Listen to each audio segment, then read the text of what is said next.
മാസങ്ങൾ നീണ്ടുനിന്ന സംഘർഷത്തിനൊടുവിൽ യുദ്ധം അവസാനിച്ചു എന്നുള്ള ഒരു വാർത്ത കേൾക്കാനാണ് നമ്മൾ എല്ലാവരും ഇന്ന് കാത്തിരിക്കുന്നത്. 2026 ജൂൺ 14 ഞായറാഴ്ച US-ഉം ഇറാനും സമാധാന കരാറിൽ ഒപ്പുവെക്കുമെന്നുള്ള വിവരങ്ങൾ കഴിഞ്ഞ ദിവസങ്ങളിൽ വന്നപ്പോൾ മുതൽ നമ്മളെല്ലാവരും കാത്തിരിക്കുന്ന ആ വിഷയം. അത് നടക്കുമെന്നുള്ള സൂചനകൾ നൽകുന്ന വിവരങ്ങൾ തന്നെയാണ് അന്താരാഷ്ട്ര മാധ്യമങ്ങളെല്ലാം ഇന്നും റിപ്പോർട്ട് ചെയ്തിരിക്കുന്നത്. ഒടുവിൽ ലഭിക്കുന്ന വിവരങ്ങൾ അനുസരിച്ച് ജനീവയിൽ നേരിട്ടെത്തി സമാധാന കരാറിൽ ഒപ്പുവെക്കുന്നതിന് പകരം ഒരു ഡിജിറ്റൽ സിഗ്നേച്ചർ നോ വാർ എന്ന സ്വപ്നതുല്യമായ അവസ്ഥയിലേക്ക് ആ ഡിജിറ്റൽ സിഗ്നേച്ചർ എത്തിക്കുമെന്നുള്ളത് തന്നെയാണ് ഇപ്പോഴും ലഭിക്കുന്ന വിവരങ്ങൾ. സമാധാന കരാറിൽ പറഞ്ഞിരിക്കുന്ന ഉടമ്പടികളെക്കുറിച്ച് മുൻപ് നമ്മൾ സൂചിപ്പിച്ചിരുന്നു.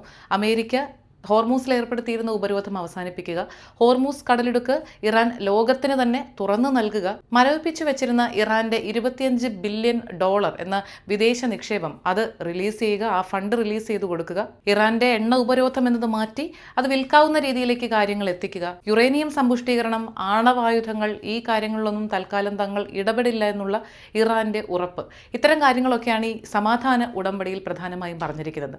അപ്പോൾ ഇതിന്റെ ഒപ്പുവെക്കലുമായി ബന്ധപ്പെട്ട തുടർ ചർച്ചകൾക്കും മറ്റുമായി ഖത്തറിൽ നിന്നൊരു സംഘം ടെഹ്റാനിലേക്ക് പോയിട്ടുണ്ടെന്നുള്ള വിവരങ്ങളൊക്കെ നേരത്തെ തന്നെ ദുബായ് വാർത്തയിലൂടെയും നമ്മൾ അറിയിച്ചിരുന്നതാണ്. അങ്ങനെ ശുഭപ്രതീക്ഷയോടെ കാര്യങ്ങൾ മുന്നോട്ട് നീങ്ങുമ്പോഴും ഇസ്രയേൽ ലെബനൻ സംഘർഷം അതിരൂക്ഷമായ അവസ്ഥയിൽ തുടരുന്നു എന്നുള്ളത് അല്പം ആശങ്ക ജനിപ്പിക്കുന്ന ഒരു കാര്യം തന്നെയാണ്.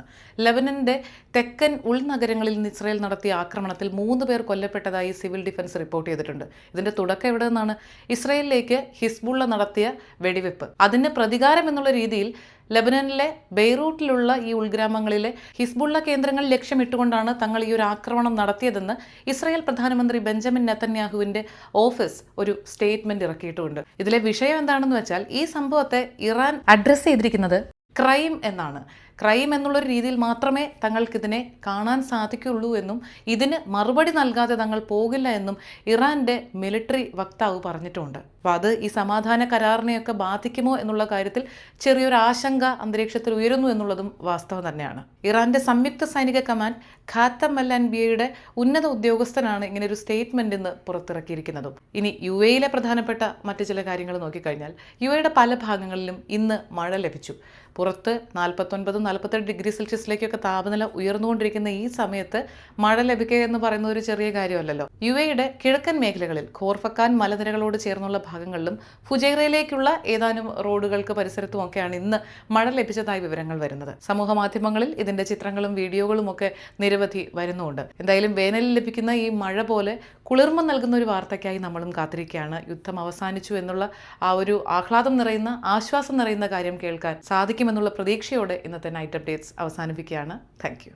Night Updates supported by ELL Properties, Kalyan Jewelers, Gentle Park, Best Quality Linen and Cotton, Lulu Supermarket, Hypermarket and Department Store, Fira Foods, Al Nasood Cargo, Gold Star Rent-A-Car, Dr. Rasina's Ayurvedic Clinic, Ain Gold and Diamonds, Choco World, Partha Signature Abu Shagara Sharjah, ABC Cargo and Courier, Hashim Hypermarket.